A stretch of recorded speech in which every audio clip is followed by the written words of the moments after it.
ಎಲ್ಲರಿಗೂ ನಮಸ್ಕಾರ. ನನ್ನ ಹೆಸರು ಸಾಗರ್ ಸಾಳುಂಕೆ. ನನ್ನ ವಿಷಯ ಬಂದು ಪಂಚಗವ್ಯ.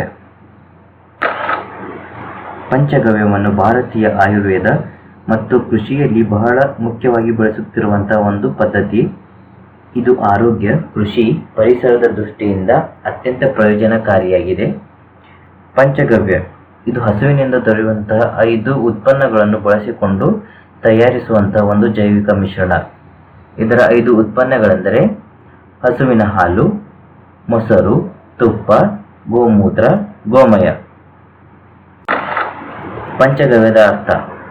ಪಂಚ ಅಂದರೆ 5, ಗವ್ಯ ಹಸುವಿನಿಂದ ಉತ್ಪನ್ನವಾಗುವಂತಹ ಉತ್ಪನ್ನಗಳು. ಪಂಚಗವ್ಯದ ಪ್ರಮುಖ ಸಾಮಗ್ರಿಗಳು: ಗೊಬ್ಬರ ಅಥವಾ ಗೋಮಯ. ಇದನ್ನು ಬಳಸುವ ಕಾರಣ ಇದು ಸೂಕ್ಷ್ಮಾಣು ಜೀವಿಗಳಿಗೆ ಆಹಾರವಾಗಿ ವರ್ತಿಸುತ್ತದೆ. ಗೋಮೂತ್ರ ನೈಸರ್ಗಿಕವಾಗಿ ನೈಟ್ರೋಜನ್ನ ಅಂಶ ಹೆಚ್ಚಾಗಿ ಕಂಡುಬರುತ್ತದೆ. ಹಾಲು, ಇದರಲ್ಲಿ ಪ್ರೋಟೀನ್ಗಳ ಸಂಖ್ಯೆ ಹೆಚ್ಚಿರುತ್ತದೆ. ಮೊಸರು, ಲ್ಯಾಕ್ಟೋಬ್ಯಾಸಿಲಸ್ ಎಂಬ ಸೂಕ್ಷ್ಮಾಣು ಜೀವಿಗಳು ಕಂಡುಬರುತ್ತದೆ. ತುಪ್ಪ, ಇದರಲ್ಲಿ ಕೊಬ್ಬಿನ ಅಂಶ ಯಥೇಚ್ಛವಾಗಿ ಕಂಡುಬರುವ ಕಾರಣ ಇದನ್ನು ಬಳಸ್ತೇವೆ. ಪಂಚಗವ್ಯವನ್ನು ತಯಾರಿಸುವಂಥ ವಿಧಾನ. ಇದಕ್ಕೆ ಅವಶ್ಯಕತೆವಾದಂಥ ಪದಾರ್ಥಗಳೆಂದರೆ ನಮ್ಮ ಹೊಲದ ಅನುಗುಣವಾಗಿ, ನಾವು ಬೆಳೆಯುವಂತಹ ಬೆಳೆಗಳ ಅನುಗುಣವಾಗಿ ನಾವು ಈ ಮಿಶ್ರಣವನ್ನು ತಯಾರಿಸುತ್ತೇವೆ. ಸಾಮಾನ್ಯವಾಗಿ 5 ಕಿಲೋಗ್ರಾಂ ಹಸುವಿನ ಗೋಮಯ, 3 ಲೀಟರ್ ಹಸುವಿನ ಗೋಮೂತ್ರ, 2 ಲೀಟರ್ ಹಸುವಿನ ಹಾಲು, 2 ಲೀಟರ್ ಮೊಸರು, 1 ಕಿಲೋಗ್ರಾಂ ತುಪ್ಪ. ಇದನ್ನು ಹೊರತುಪಡಿಸಿ ನಾವು ಬೆಲ್ಲ, ಬಾಳೆಹಣ್ಣು, ಎಳ್ನೀರು ಕೂಡ ಸೇರಿಸುತ್ತೇವೆ. ಬೆಲ್ಲ, ಇದರ ಪ್ರಮುಖ ಪಾತ್ರ ಅಂದರೆ ಇದು ಸೂಕ್ಷ್ಮಾಣು ಜೀವಿಗಳಿಗೆ ಒಂದು ಇಷ್ಟವಾದ ಆಹಾರ. ಬಾಳೆಹಣ್ಣು, ಇದು ಕೊಳೆಯುವಂತಹ ಒಂದು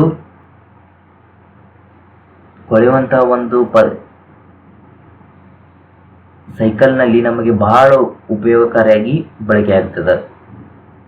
ತಯಾರಿಕಾ ಹಂತಗಳು. ಮೊದಲು ಒಂದು ದೊಡ್ಡ ಪಾತ್ರೆಯನ್ನು ತೆಗೆದುಕೊಂಡು ಅದರಲ್ಲಿ ಗೋಮಯ ಮತ್ತು ತುಪ್ಪವನ್ನು ಚೆನ್ನಾಗಿ ಮಿಶ್ರಣ ಮಾಡಬೇಕು. ದಿನಕ್ಕೆ 2 ಬಾರಿ ಅಂತೆ, ಮುಂಜಾನೆ ಮತ್ತು ಸಂಜೆ 2 ಬಾರಿ ನಾವು ಚೆನ್ನಾಗಿ ಮಿಶ್ರಣ ಮಾಡ್ಕೋತಿರಬೇಕು. ನಂತರ 3 ರಿಂದ 4 ದಿನಗಳ ನಂತರ ಹಾಲು, ಮೊಸರು, ಗೋಮೂತ್ರವನ್ನು ಆ ಮಿಶ್ರಣಕ್ಕೆ ಸೇರಿಸಿ ಒಟ್ಟಾಗಿ ಚೆನ್ನಾಗಿ ಮಿಶ್ರಣ ಮಾಡ್ಕೋತಿರಬೇಕು. ಇದನ್ನು 15 ದಿನಗಳ ಕಾಲವನ್ನು ಮುಂದುವರಿಸುವುದು ಹೋಗಬೇಕು. ನಂತರ ಸಂಪೂರ್ಣವಾಗಿ ಫರ್ಮೆಂಟೇಷನ್ ಆದ ಬಳಿಕ ಸಿಗುವಂತಹ ಒಂದು ಮಿಶ್ರಣವೇ ಪಂಚಗವ್ಯ. ಪಂಚಗವ್ಯದ ಮಹತ್ವ. ಇದು ಕಾರ್ಬನ್ ಶೇಖರಣೆಗೆ ಸಹಾಯ ಮಾಡುತ್ತದೆ. ಈ ಪಂಚಗವ್ಯದಲ್ಲಿ ಬಳಸುವಂತಹ ಎಲ್ಲಾ ವಸ್ತುಗಳು ಕೊಳೆಯುವ ಸಾಮರ್ಥ್ಯವನ್ನು ಹೊಂದಿರುತ್ತದೆ. ಈ ಕಾರ್ಬನ್ ಯಥೇಚ್ಛವಾಗಿ ಅಂತಹ ವಸ್ತುಗಳಲ್ಲೇ ಕಂಡುಬರುತ್ತದೆ. ಆದ ಕಾರಣ ಸಸ್ಯಗಳು ಈ ಪಂಚಗವ್ಯವನ್ನು ಸೇವಿಸುವುದರಿಂದ ಹೆಚ್ಚಿನ ರೀತಿಯಲ್ಲಿ ಫಲವತ್ತತೆಯಾಗಿ ಬೆಳೆದು ನಮಗೆ ಹೆಚ್ಚಿನ ಉತ್ಪನ್ನವನ್ನು ಕೊಡ್ತದೆ. ಗೋಮಾತೆಯ ಕಲ್ಯಾಣವನ್ನು ಉತ್ತೇಜಿಸುತ್ತದೆ. ಅಂದರೆ ಈ ಪಂಚಗವ್ಯದ ಎಲ್ಲ ಮೂಲಭೂತ ಪದಾರ್ಥಗಳನ್ನು ನಾವು ಗೋಮಾತೆಯಿಂದನೇ ಪಡಿತೇವೆ.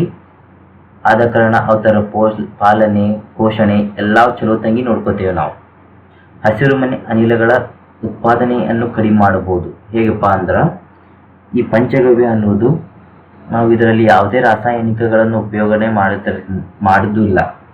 ಆದ ಕಾರಣ ಹಸಿರುಮನೆ ಅನಿಲಗಳ ಉತ್ಪಾದನೆಯನ್ನು ನಾವು ಸಹ ಕಡಿಮೆ ಮಾಡಬಹುದು.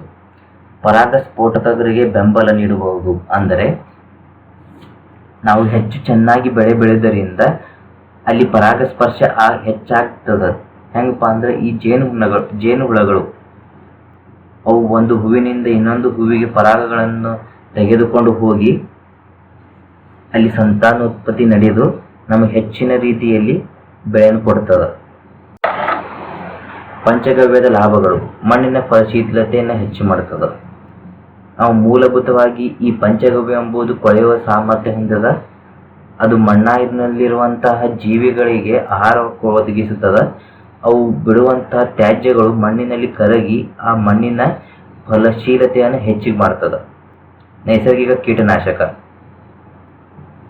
ಈ ಪಂಚಗವ್ಯವನ್ನು ನಾವು ಬೆಳೆಗಳಿಗೆ ಸಿಂಪಡಣೆ ಮಾಡುವುದರಿಂದ ಅಲ್ಲಿರುವಂತಹ ಎಲ್ಲ ಸೂಕ್ಷ್ಮಾಣು ಜೀವಿಗಳು ಆ ಬೆಳೆಗಳಿಗೆ ಉಪಯೋಗವಾಗಲಾರದಂತಹ ಸೂಕ್ಷ್ಮಾಣುಜೀವಿಗಳ ಸತ್ತು ಹೋಗ್ಬಿಡ್ತಾವ. ನೈಸರ್ಗಿಕವಾಗಿ ಎರವು. ಈ ಪಂಚಗವ್ಯ ಎಂಬುದು ಯಾವುದೇ ನಾವು ಇಲ್ಲಿ ರಾಸಾಯನಿಕಗಳ ಉಪಯೋಗನೆ ಮಾಡಿಲ್ಲ.